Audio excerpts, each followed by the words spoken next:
शाहूवाडी तालुक्याच्या उत्तर व शिराळा तालुक्याच्या पश्चिम भागातील 10 ते 15 गावांसाठी आरळा तालुका शिराळा येथे युनियन बँक ऑफ इंडिया या राष्ट्रीयकृत बँकेची एकमेव शाखा आहे। या शाखेत काम करणाऱ्या एका उद्धट कर्मचाऱ्याच्या वर्तनाने परिसरातील सगळे बँक ग्राहक अक्षरशः हैराण झाले आहेत। या शाखेच्या व्यवस्थापकांकडे येथील बँक ग्राहकांनी आज संबंधित कर्मचाऱ्याच्या तक्रारींचा पाढाच वाचला।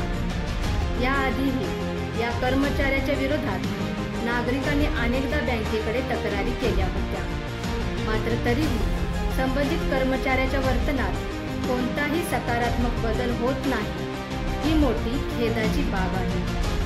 आरेरावीची भाषा बोलणाऱ्या अशा कर्मचाऱ्याची तातडीने बदली करण्यात यावी अशी मागणी अखेर संतापलेल्या बँक ग्राहकांनी यावेळी शाखेच्या व्यवस्थापकांकडे केली।